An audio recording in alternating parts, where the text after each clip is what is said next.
Hi guys. Alam niyo ba kung ano to? Ito ay langka.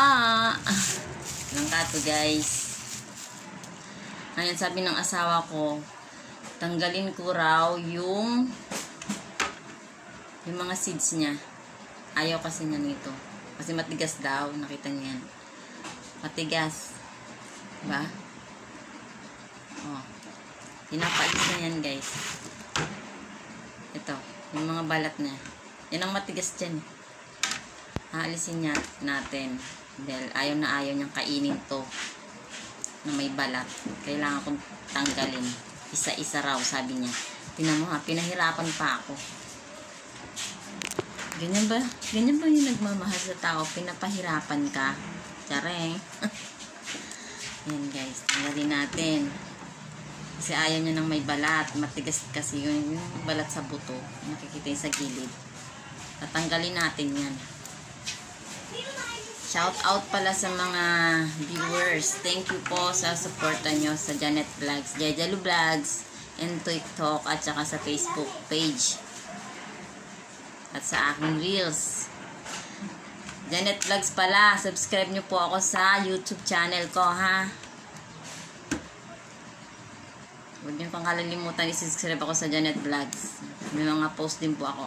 Kung ano yung pinupost ko po rito, ganun din po sa Janet Vlogs sa YouTube at Jejalu Vlogs on TikTok. Don't forget, nag-affiliate din po ako guys. Kung gusto nyo pong umorder, punta lang po kayo sa aking TikTok, Jejalu Vlogs. Ayan. Jejalu Vlogs po sa TikTok. Ayan. Ayan guys, ito ang lunch natin ngayon. Dahil gutom na yung mga alaga ko. At syempre, si Bossing, alam mo na ha. Pero hindi na ako na ano doon kasi kumakain naman siya doon sa kanilang barracks. Kaya kailangan isipin ko rin yung sarili ko dito sa bahay. Kasi siya, kahit saan kumakain yun. Ako, hindi. Dito lang ako lagi sa bahay. At wala akong pupuntahan para kainan. Kaya guys, yung mga nanay, isipin nyo rin yung mga sarili nyo.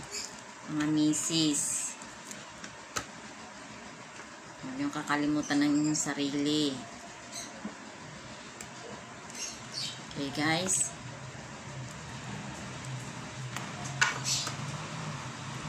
Ayan, tingnan mo nga guys. Pinapagawa sa akin. Isa-isahin ko raw. Alisin ang mga buto. Dahil ayaw niya nung mambalat na matigas. Ito yung tinatanggal ko yan. Peel nyo yan. Yan.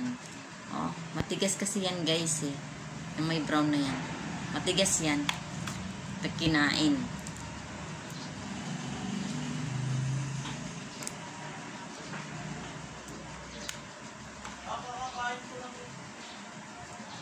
Okay guys.